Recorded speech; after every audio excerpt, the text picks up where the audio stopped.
रज रानी शरीर में चरणामृत पीते हो, ठसक है प्यारी जू के चरणारविंद की। ए कल्याण परम पदे। बहुत मस्ती से हम कह रहे मान लो हमारी बात, बस ये पकड़ लो, नहीं पकड़ में नहीं आएगी। अंतर की वृत्ति प्रभु में जुड़ जाए, अपनापन हो जाए, स्मृति अखंड जुड़ जाए, वो धाम से, नाम से, रूप से, लीला से अंतर की वृत्ति, हमारा सारा का सारा भाव सत्संग का अंतर की वृत्ति से रहता है। तुम पौशाला खोलो, औषधालय खोलो, बड़ी व्यवस्थाएं सब करो, ये सुकृत है, सुकृत पुण्य एक झटके में खत्म हो जाने वाला है। ना दान लेने वाले ब्राह्मण की गऊ आ गई, दान दे दिया, वापस नहीं दे पाए तो गिरगिट बन गए, एक झटके में खत्म होने। एक वैष्णव निंदा सारे तुम्हारे पुण्य खत्म कर देगी। लेकिन अंदर बोले राधा, इसको कोई नहीं खत्म कर सकता, ये अविनाशी हो गया। अंदर बोले कृष्ण, ये अविनाशी हो। एक कृष्ण नाम, एक राम नाम, एक राधा नाम, एक शिव नाम, एक भगवान नाम, ये तुम्हारे जीवन की धारा को परम प्रकाश में पहुंचा देगा। मान लीजिए प्रायः मन को नाम जब अच्छा नहीं लगता, और बाहरी व्यवहार चाहे जितना बड़ा धार्मिक करवा लो, सब में राजी हो जाएगा।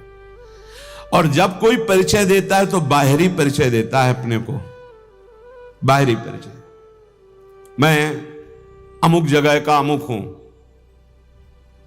अपना दो चार लोग होते हैं सब, ऐसा ऐसा ऐसा, ये तो इतने दिनों से, ये नहीं इतने दिनों, ये सब है बाहरी। अंतर में कहां हो आप? आपकी स्थिति अंतर की वृत्ति कहां है?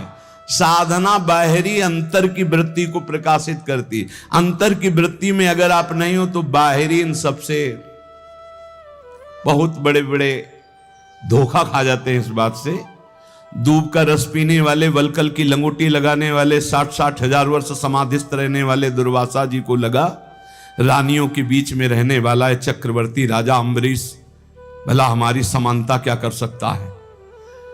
अम्बरीश जी का आंतरिक बहुत ऊंचाई पर इस चिंतन था। सावई मनः कृष्ण पदारविंदयो, ये बात बहुत बड़ी होती है।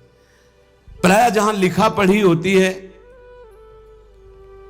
या बताया जाता है, वो सब बाहरी बातें बताई जाती हैं।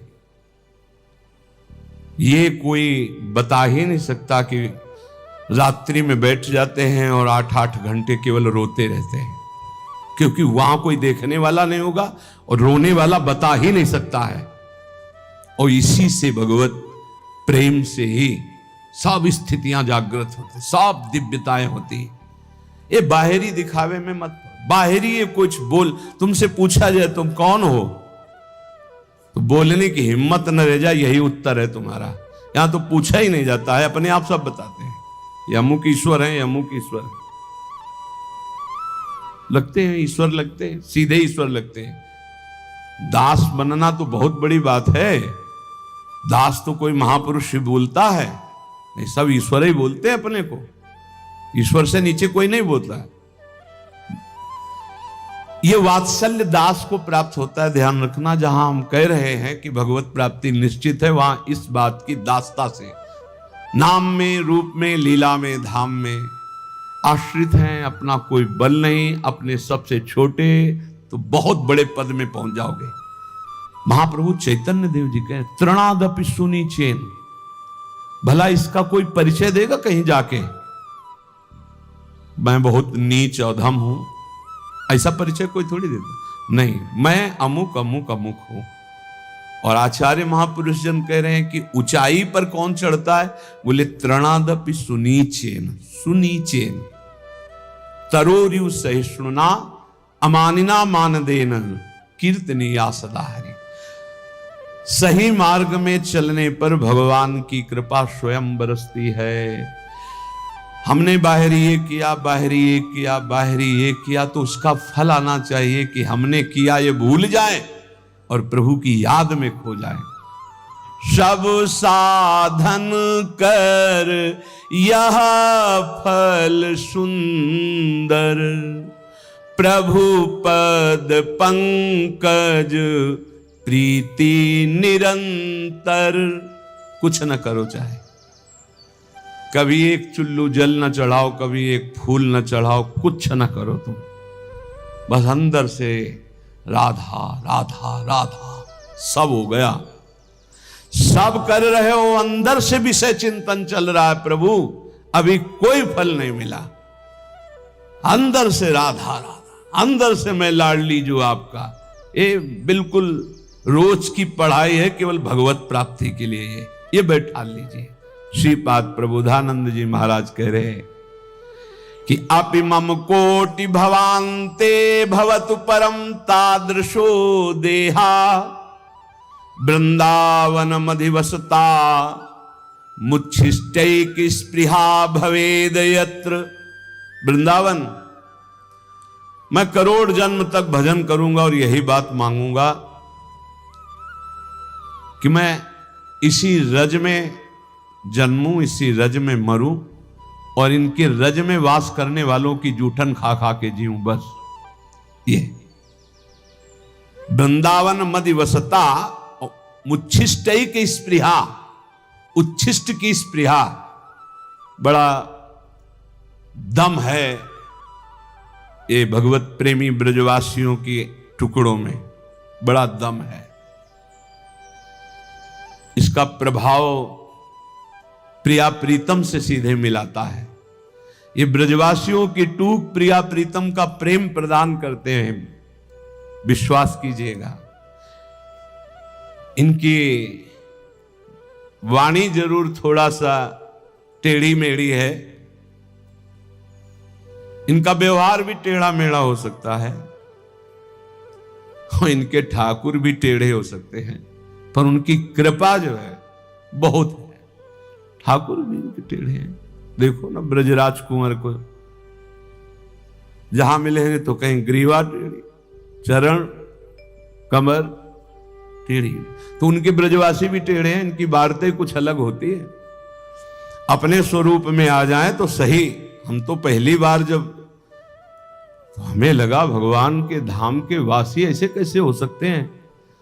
शास्त्र नाम की तरह गालियां निकलती, शास्त्र नाम की तरह, जैसे ओम क्लीम देवा काम देवा नहीं शुरू होता है, गोपाल शास्त्र नाम, ऐसे उनके शुरू। तो हमने जिंदगी में तो कभी ऐसे भाषण सुने नहीं थे। गंगा किनारे थे ब्रजवासी, परस्पर बात करें तो हमें लगा कि टहलना चाहिए यहां से, तो बहुत कड़ुआ बोलते हैं।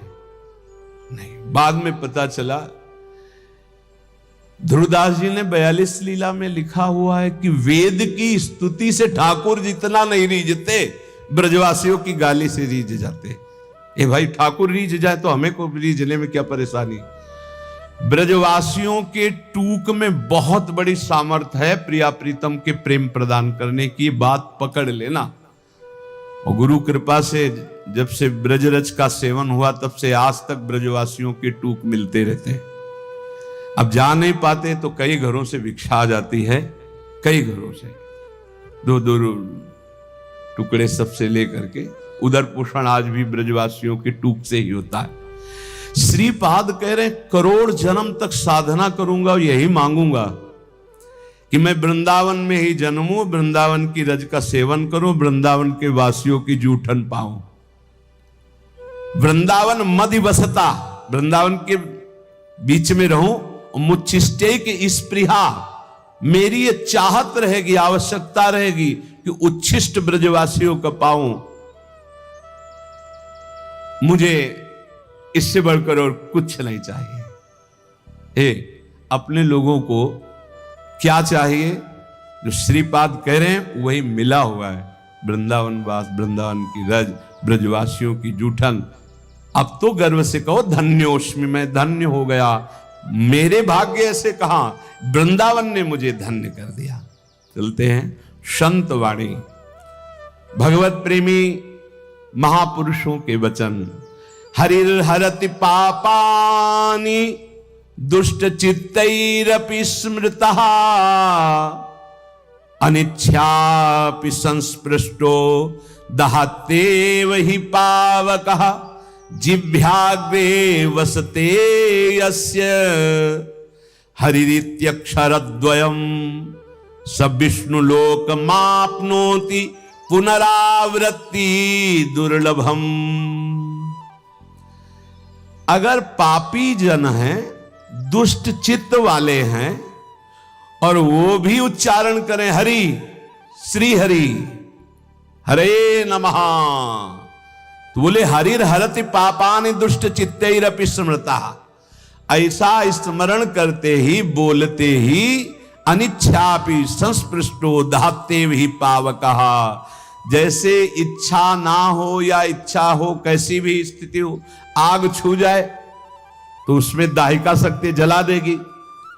ऐसे ही कोई भाव नहीं है, कोई भक्ति नहीं है, लेकिन वो हरि हरि हरे नमः ऐसा उच्चारण करता है, तो बोले दुष्ट चित्त वाले के भी सारे पाप नष्ट हो करके वो भगवत प्राप्ति का अधिकारी हो जाता है। जो हरि हरि हरि, और जो हरि रसना राधा राधा रट, और हरि की रसना जब राधा राधा रट रहे और फिर आप राधा राधा बोलेंगे तो आपको भगवत प्राप्ति, कौन सी दुर्लभ बात है। जिह्वाग्रे वसते यस्य हरिरित्यक्षरद्वयम्, ये दो अक्षर हरि जिसकी जिह्वा के अग्रभाग पर विराजमान होते हैं, सा विष्णु लोक मापनोति पुनरावृत्ति दुर्लभम, उसका जन्म नहीं होगा दोबारा। वो विष्णु लोक बैकुंठ धाम को जाएगा जो हरि हरि बोलेगा, जो राधा राधा बोलेगा तो वृंदावन धाम आएगा। यह भगवत प्राप्ति कौन सी कठिन बात है। देखो ना, ये महापुरुषों के वचन है, शास्त्र कह रहा है, विश्वास कर लो। अगर निरंतर नहीं जप पाते हो तो जब याद आवे तब जपने लगो, जब भूल जाओ तो भूल जाओ, जब याद आवे फिर जपने लगो। एक नाम आपके लिए बहुत बहुत मंगल करेगा, एक नाम भी मंगल करेगा। हमें तो बहुत विश्वास इस बात पर। एक बार जिन नाम ली हित सो होय अति दिन, एक नाम त्रैलोक कहीं तारे। बहुत नाम की अपार महिमा है, थोड़ा तो बेपरवाह हो जाओ। एक बड़े महापुरुष हमें मिले थे, उन्होंने ये इसकी व्याख्या करके बताई थी, संतुष्टायन केनवा। बोले हर परिस्थिति में प्रसन्न रहो, कैसी भी एन केनवा, कैसी भी परिस्थिति हो। भजन हो रहा है तो ठीक है, नहीं हो रहा है तो हमारे अंदर ये बात तो है कि मैं श्री जी का हूं, प्रभु का हूं। संतुष्टायन केनवा, मैं भगवद आश्रित हूं, मैं कोई साधारण नहीं हूं, भगवान का अंश हूं और भगवद आश्रित हूं। अब अहम बैठा हुआ है कि मैं अमुक हूं, ये गड़बड़ है। अगर ये अहम बैठ जाए ना, प्रभु का हूं, भजन एक एक वृत्ति स्वाभाविक पकड़ लेगी। भगवत प्राप्ति स्पष्ट कह रहे हैं, जिह्वाग्रे वसते यस्य हरिरित्यक्षरद्वयम्, जो हरिनाम जगत शिरोमणि, वंश बिना कबहू नहीं ले हो। वो हम तो श्री हरिवंश, श्री हरिवंश। हरि ये आधा, हरिवंश का आधा नाम, ये त्रिभुवन को तारने की सामर्थ्य रखता है। जिह्वाग्रे वसते यस्य हरिरित्यक्षरद्वयम् सा विष्णु लोकमवाप्नोति पुनरावृत्ति दुर्लभम। अब नहीं होगा उसका जन्म जिसकी जिह्वा के अग्रभाग पर आ गया हरि हरि हरि हरि, ऐसा बोल लिया। जब हम भगवान नाम जपते हैं, भगवत मार्ग में चलते हैं, तो कभी कभी हमारे गुरुजन हमको दंड देते हैं बिना अपराध के भी। वो बहुत से भगवत प्राप्ति के बाधक भाव को मिटियामेट करने के लिए होता है। तो यहां कह रहे, पुंसाम श्लाघ्य तमम मन्ने दंडमर्हत्तमार्पितम यम न माता पिता भ्राता सुहृदश्चादि शांति। सांसारिक लोग गुरुजनों के भाव को जानते नहीं, इनके रिश्ते नाते में बड़ी दम होती है। पुंसाम श्लाघ्य तमम मन्ने दंडमर्हत्तमार्पितम यम न माता पिता भ्राता सुहृदश्चादि शांति। कोई भी माता पिता सुहृद भाई बंधु उतना प्यार नहीं करता जितना गुरु प्यार करता है। अपने पूजनीय गुरुजनों के द्वारा दिया हुआ दंड परम मंगल परम वांछनीय है। चाह करना चाहिए कि हमारे गुरुदेव हमारी त्रुटि को कभी क्षमा न करें, मुझे दंड दे। हे भगवान, मेरे गुरुदेव मुझे कभी क्षमा न करें, मुझे दंड दे, जिससे मैं निर्मल होकर गुरुदेव की आज्ञा पालन करने वाला बनूं। पुंसाम श्लाघ्यतमं मन्ये दंड मरहत तमार्पितम। गुरु दंड दे दिए। कभी गुरु अपने कर कमल से एक दो चपत लगा दे तो एकांत में बैठ के इस बात के लिए रोना चाहिए कि आज जो गंगा स्नान से भी पवित्रता नहीं हो पाती मुझ जैसे अदम की, आज गुरु ने पवित्र कर दिया, आज पावन कर दिया गुरु ने। अपने पूजनीय गुरुजनों के द्वारा जो दिया हुआ दंड होता है वो जीव मात्र के लिए परम मंगल परम वांछनीय होता है। माता पिता भाई सुहृद ये मोह से युक्त होकर प्यार करते हैं, गुरु प्रेमवश। एक बार उड़िया बाबा की शरीर सेवा में एक संत भगवान रहते थे, तो कोई त्रुटि हो जाती है, अपराध बन जाते हैं देहाभिमान के कारण कहीं ना कहीं। बाबा ने बुलाया और कहा पहले आप सत्य बोलना, आपसे अपराध हुआ? उनका जी। तो दंड स्वीकार है, आज्ञा कीजिए, 3 वर्ष हमें मुंह मत दिखाना, कहीं भी हमारे सामने 3 वर्ष मत पढ़ना। अब जो रात दिन सेवा में रह रहे उनको 3 वर्ष के लिए तत्काल साष्टांग प्रणाम किया, निकल गए। जाकर के राम घाट की तरफ गंगा किनारे ऐसे रहने लगे। जो गंगा स्नान करने आते उन लोगों ने फिर झोपड़ी बना दी। कई कई दिन भिक्षा मांगने न जाते। महान वो तो महापुरुष के समीप थे तो साधन पद्धति जानते ही थे, दिव्य साधना में संलग्न हो गए। तो एक बड़े महापुरुष वहां पास में रहते थे, तो लोगों ने बताया कि कोई बहुत उत्तम कोटि के साधक यहाँ तपस्या कर रहे हैं। नजदीक आए तो उन्होंने कहा, अरे आप तो उड़िया बाबा की सेवा में रहते थे, आप उनका अपराध बन गया। तो गुरुदेव बर रो पड़े चिल्ला के। तो उनका कहा, सुनते हैं तुम कई दिन भिक्षा मांगने नहीं। बोले कुछ अच्छा नहीं लगता, जीना अच्छा नहीं। सच्चे मानिए, इष्ट प्रेमी या गुरु प्रेमी को रात दिन चैन नहीं होती। जो मैं ऐसा जानती प्रीति किए दुख होए, नगर ढिंढोरा पीटती। मीरा जी कहती है जी प्रीति न करियो को। रात दिन यहां एक ही होता है, कब रात है कब दिन, कब रात है कब दिन है कुछ पता नहीं, कुछ रात दिवस का ऐसे ये ऐसा होता है। वो आए बाबा के पास और कहा, बाबा संतों का हृदय इतना निर्मल होता है कि माखन से भी कोमल बताया गया है। ये क्या तरीका है आपका? आप अपने अंग सेवी को इतनी दूर 3 वर्ष के लिए कर दिया, उसका जीना मुश्किल है, कई कई दिन भोजन नहीं पा रहे। बाबा ने कहा, उनकी चर्चा बंद करके कोई और चर्चा करो। अगर आप हमसे प्रियता रखते हो तो हमारी आज्ञा का पालन करो। वो संत लौट कर गए। बोले भाई पता नहीं क्या अपराध है आपका कि हमको तो साफ मना कर दिया कि आपकी चर्चा ही ना करें, अब और भी नहीं। 3 वर्ष बाद जब आए बाबा के चरणों में रो के गिरे तो बाबा ने कहा, काम हो गया? उनका हाँ प्रभु। बोले ये जो 3 जन्म में भी नहीं होता वो 3 साल में हो गया।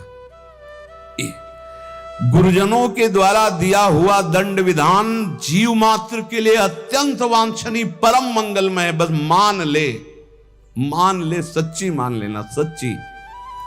माता पिता सुहृद भाई रिश्ते नाते मोह के वशीभूत है, और गुरु प्रेम पूर्वक। बस ये बहुत कठिन है, बहुत कठिन है। अंदर की अगर सुई जरा भी शरणागति से हिली, बस वही परिचय देखा जाता है और कुछ नहीं। पतन तो तुम्हारा होने नहीं देंगे, चाहे तुम गाली दो, चाहे लाख कोस दूर जाओ। इतने बड़े हाथ हैं अजान बाहु भगवान के कि पतन तो तुम्हारा होने नहीं देंगे। वचन की शरणागत सही, झूठी शरणागति सही। जो कोई भक्ति करे कपट से उसको भी अपनाऊं, साम दाम और दंड भेद से सीधे रास्ते लाऊं, नकली से बनाऊं असली। यही तो मेरे मन में ठनी भगत मेरे मुकुटमणि। पर जो स्वाद आना था उसमें समय लग जाएगा, स्वाद पूर्वक। यहां कह रहे हैं कि अपने गुरुजनों के द्वारा दिया हुआ दंड वांछनीय है, चाह करना चाहिए। कि सदगुरु हमें कभी माफ ना करें, हमें सदैव दंड दें। जो दंड विधान हमें भगवत साक्षात्कार कर पक्का पक्का। अगस्त्य जी ने सुतीक्ष्ण जी को जब तो सियाराम जी के साथ आए थे गुरुदेव के पास। इसलिए अपने गुरुजनों के द्वारा दिया हुआ जो दंड विधान है उसे आदर के साथ स्वीकार करना चाहिए, क्योंकि वो हमें अहंकार से दूर करके ज्ञान नेत्र प्रदान करने वाला दंड विधान बनता है। गुरुजनों के द्वारा दिया हुआ दंड विधान ये अमृत के समान एक दिन पद दोहा गा रहे थे हरिराम व्यास जी की, तो उसमें था कि लोक की बड़ाई कुकर की सिबान और बैर प्यार किए मुख चाटी है बैर किए तनहानी, और रसिकों की गारी भली। दोनों में था कि अगर संसारी आदमी बड़ाई करे तो उसे अच्छा मत समझना, और अगर गुरुजन रसिक जन कड़ुए वचन बोल के डांट दे तो नाच पड़ना जरूर परम मंगल हो गया। मृषावादम परिहरेत कुर्यात प्रियमयाचितः न च कामान संरंभान द्वेषात् धर्म मुत्सृजेत।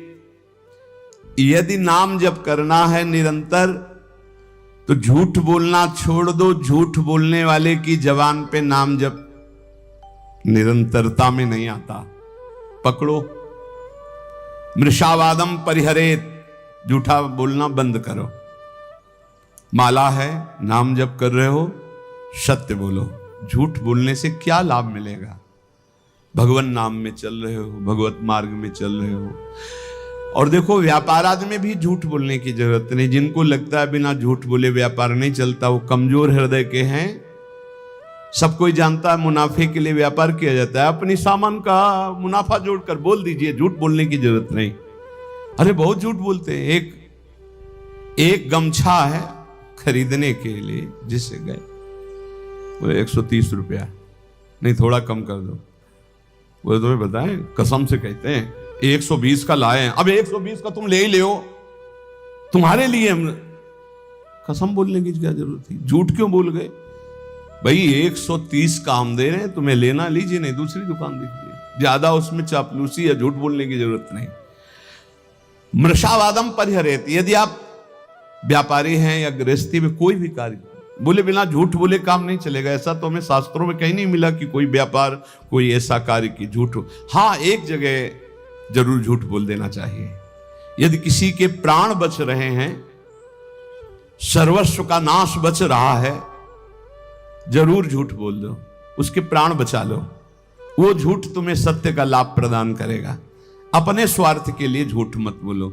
और कम से कम भजन करने वाले तो झूठ से थोड़ा बचने की थोड़ा इसलिए कह रहे हैं कि पूरा हरिश्चंद्र बनना तो बहुत ही कठिन है, क्योंकि मोबाइल का समय है। अब झूठ ना बुलवावे तो इसकी महिमा क्या है? झूठ तो बुलवा ही देता है। बहुत झूठ पकड़ा जाता है। झूठ वो जहां मोबाइल तो आजकल तो हेलो ही बोलते हैं सब, बोले राधे राधे राधे राधे। कहाँ हो? बाजार में है इस समय, बगले के फ्लैट में है, बाजार में है इस समय, तो नहीं मिल सकते। बाजार झूठ बुलवाता है मोबाइल, बहुत झूठ बुलवाता है। वृंदावन में है, अपने घर में। कहाँ हो? इस समय तो आगरे में, आज तो नहीं मिल सकते, फिर आगे बताएंगे आपको। अब क्या जाता है, झूठ बोल दिए। अरे भैया बेमतलब झूठ बोल रहे हो। नहीं असत्य संपातक पुंजा। और बता दें, झूठा मुंह मत रखना यदि निरंतर नाम जप करना। चरणामृत पीने से झूठा नहीं होता। भगवत प्रसाद का किनका लेने से झूठा नहीं माना जाता। शेष कुछ भी झूठा मत रखना। कल हमको एक डॉक्टर साहब शिक्षा दे गए हैं कि आप शराब मांस आदि के लिए तो निषेध करते ही हैं, तमाकू और पान मसाला का भी निषेध कीजिए, क्योंकि इससे कैंसर हो जाता है। तो इसमें और दोष है कि जैसे आप अब जब चिंतन हुआ तब समझ में, आप मुख में रखोगे तो मंत्र नहीं जप पाओगे। फिर खूब अच्छे से कुल्ला करके, जी भी करके, आचमन करके फिर मंत्र, ऐसा कौन करता है? तो मसाला तो और तमाकू सुपारी खाने वाला निरंतर नाम जप नहीं कर सकता। इसलिए प्रार्थना इस पर भी कल से हमें शिक्षा मिली। भगवान विविध रूपों में आके शिक्षा देते और कह रहे थे कि हम डॉक्टर हैं मुख के। सैकड़ों ऐसे लोग जिनके मुख के कैंसर हो गए हैं, जो तमाकू, गुलमंजन, पान मसाला, तो ये भजन में भी खतरनाक है भाई। सिद्ध पुरुष हो तो हम प्रणाम करते हैं भाई, लेकिन साधक हो तो पान मसाला, तमाकू, ये चीजें बंद कर दो। अभी तक तो हम यही शराब मांस इसके लिए बोलते थे, वो कल बता गए, बोले बड़ी बुरी स्थिति कैंसर के मुख में हो रही है इसी से। तो झूठ बोलना छोड़ दो। पान मसाला तमाकू ये सब इस भजन के लिए बहुत बाधक वस्तुएं हैं। कुर्यात प्रिय मयाचितः, कभी दूसरे का अप्रिय न करे। अब यहां विचार करना है, दूसरा अपनी भावना से दुखी हो रहा है वो बात अलग है, हम कोई ऐसा अप्रिय कार्य, अप्रिय वचन, अप्रिय चेष्टा न करें। न च कामान सरंभान द्वेषाधर्म मुत्सृजेत, कभी काम से पीड़ित होकर धर्म का त्याग न करें। कभी क्रोध से पीड़ित होकर धर्म का त्याग न करें। काम से पीड़ित होकर कभी दूसरे शरीरों का जो धर्म विरुद्ध है उनका सहवास न करे। क्रोध से पीड़ित होकर कभी पूज्य जनों को मारे पीटे ना, गाली गलौज न करे, उनका अपमान न करे। और द्वेष से कभी धर्म का त्याग न करे। द्वेष पूर्वक किसी का अहित, किसी का मंगल ना करे, तो निरंतर नाम चलने लगेगा। आप अभ्यास करो। तमाकू मसाला ना खाए, झूठ न बोले, पराई माता बहनों की तरफ काम दृष्टि से न देखे, या पराये शरीरों से काम भावना धर्म विरुद्ध न करे। क्रोध में आकर पूज्य जनों का अपमान न कर दे, कड़ुए वचन न बोल दे। द्वेष में आकर किसी का अहित न करे। तो नाम जब अभ्यास से बहुत जल्दी निरंतरता पकड़ लेता है। न पापे प्रतिपापः स्यात् साधुरेव सदा भवेत्, आत्मनैव हतः पापो यह पापम कर्तुमिच्छति।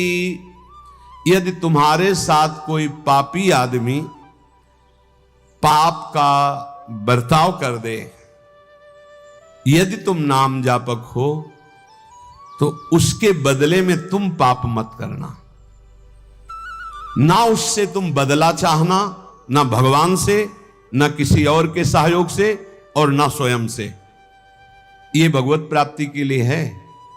संसारी आदमी ऐसा नहीं करेगा। वो तो एक थप्पड़ का जवाब 2 थप्पड़ में देना चाहेगा, लेकिन भक्त का स्वभाव ऐसा नहीं। कह रहे यदि कोई पापी आदमी तुम्हारे साथ कोई भी गलत बर्ताव, तो हमारा कर्तव्य है कि हम भगवान से प्रार्थना करें, हे प्रभु इसकी बुद्धि शुद्ध कर दो। नाथ, यदि इसकी बुद्धि शुद्ध हो जाए तो ये भी महात्मा हो जाएगा। प्रभु इसको दंड मत देना, ये बहुत भूल में है, इसकी भूल को मिटा दो हे नाथ, हम आपसे प्रार्थना करते हैं। इसका प्रभाव ये होगा कि भगवान आपसे बहुत प्रसन्न हो जाएंगे। उसका तो जो होगा वो उमा क्षमा सापौते भारी, वो दंड तो भोगेगा ही भोगेगा पक्का। पर आपने क्षमा कर दिया तो आपके लिए आपके इष्ट बहुत प्रसन्न हो जाएंगे आपसे। जो साधु स्वभाव है वो किसी भी भारी संकट में पड़कर भी पाप कर्म न करे। जैसे एक प्रसंग आता है संकट का, सदन जी का, सदन कसाई बड़े महाभागवत थे। ये भगवान श्री जगन्नाथ जी के दर्शन करने जा रहे थे। महान अनुराग रस में डूबे हुए 2-4 घरों से भिक्षा ले लेते और पाते हुए फिर। तो संध्या समय था, एक घर में भजन करने से एक मुख में विशेष आकर्षण होता है, भागवती का आकर्षण होता है, जो एक आत्म सुख प्रदान करता है। लेकिन जो विषयी जन होते हैं उनके लिए वो आकर्षण काम में भी बदल सकता है। तो उनको एक नवयुवती जो नववधू थी उस घर में, उसने देखा तो उसने कहा बाबा यहीं पा लीजिए। उनका जैसी आपकी इच्छा। जब पाया तो कहा यहीं विश्राम कर लीजिए। कहां जाते हो? तो कहा जगन्नाथ जी के दर। तो सुबह चले जाना। अब यहां थोड़ी त्रुटि हो गई। बैरागी को सहसा किसी के घर में शयन करना निषेध है, या तो दरवाजे के बाहर या देव मंदिर या ग्राम के किनारे कोई वृक्ष, कोई ऐसा देवालय आदि में, अन्यथा या तो कोई वैष्णव महाभागवत, फिर भी उसके बाहर उसकी सैयाओं पर ना सोए जो घर गृहस्थी की है। सहज सरल चित्त तो उसी घर में शयन कर गए। उनको होगा कोई कमरा ऐसे, और अन्य बड़े घर होते हैं। रात्रि जब हुई तो उनकी वही नववधू आई, उसके पति थे, अभी नववधू हुई थी। उसने काम वेदना से पीड़ित होकर याचना की सदन से। सदन जी ने कहा कि तुम कैसी हो, तुम्हारे पति है फिर भी तुम ऐसी याचना करती हो। चली गई। उनको लगा कि शायद समझ आ गई हो, उसने जाके पति की हत्या कर दी। उसको लगा कि ये इसलिए बड़ा काम पापी स्वभाव का होता है। जब बुद्धि में बैठ जाता है कुछ भी पाप पूरे परिवार को मार सकता है, ऐसा है। बहुत ऐसी घटनाएं सुनने को मिलती हैं। वो आयुष ने कहा पति की हत्या कर दी, अब तो स्वतंत्र होना, अब तो भय रहित हो। तो उनका धूर्त कहें कि ये हमने कब कहा, ये महत अपराध करने वाली तू है। तो उसने कहा होश में अगर हल्ला मचा दिया तो जान से मार डाले जाओगे यहीं। तो उन्होंने विचार किया कि बात तो सत्य है। तो उनका धर्म में प्राण त्याग देना सही है, लेकिन अधर्माचरण करना सही नहीं। तो उनका देवी तो चाहे जो कुछ करना चाहे कर ले, पर मैं धर्म विरुद्ध आचरण नहीं करूंगा। उसने हल्ला मचा दिया।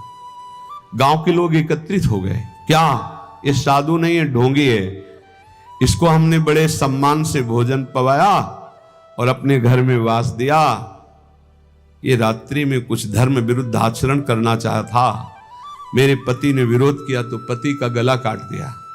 अब मेरे साथ मनमानी करना चाहता था तो मैंने आवाज लगा दी, आप लोग मेरी रक्षा कीजिए। बंदी बना लिए गए, राज दरबार में पेश किए गए। राजा ने पूछा कि आप अपराध किया? एक बार उन्होंने कहा कि नहीं। तो उसी स्त्री ने कहा झूठा है, ये दम्भी है, पाखंडी है, साधु नहीं है, वो महापुरुष थे। राजा ने पुनः पूछा तुमने अपराध किया? तो उनका ये जो देवी कह रही उसी के अनुसार मुझे दंड दिया जाए, क्योंकि भगवान की इच्छा, इसीलिए सब विधान बना। दोनों हाथ यहां से काट लिए गए, हाथ कटवा लिया, धर्म विरुद्ध आचरण। अब कुछ ऐसे लेप लगाए गए जिससे रक्त रुक गया। जगन्नाथ जी के दर्शन करने गए तो बहुत हंसे प्रभु से, क्योंकि वो सच्चे थे। उन्होंने कहा प्रभु आप जानते हैं, फिर भी ये लीला, अगर आज हाथ होते तो मैं हाथ जोड़कर आपको प्रणाम करता, पर स्वीकार करो आप हमारा। और जे ही ऐसे किया तो नवीन हाथ उनके प्रकट हो गए। सच्ची मानिए, कह रहे यहां कि आत्मनैव हतः पापो यह पापम कर्तुम इच्छति, पापानां विद्याधिष्ठानम लोभमेव द्विजोत्तम, लुब्धा पापम विवश्यन्ति नरा नाति बहुश्रुताः। किसी भी लोभ या किसी धर्म संकट में फंस करके भी पाप आचरण नहीं करना चाहिए। कभी कई तरह के ऐसे धर्म संकट भक्तों के जीवन में आते हैं, उस समय आप अपने आराध्य देव की निष्ठा में रहो। प्राण भी चले गए तो भगवान की प्राप्ति हो जाएगी, लेकिन धर्म भ्रष्ट हो गए तो क्या? पापाचरण से बचने की चेष्टा करो, निरंतर नाम जप करो, कोई व्यसन ना करो, सहसा झूठ मत बोलो, तो तुम्हारे हृदय में निरंतर नाम की वृत्ति स्थायी आ जाएगी। नाम चलने लगा तो हम जीत गए। नाम सर्वोपरि, चाहे जैसी परिस्थिति हो, नाम न छोड़ो, नाम पकड़े रहो, नाम तुम्हें पकड़ लेगा, नाम ही तुम्हारे हृदय में छा जाएगा, और जीवन का यही परम लाभ।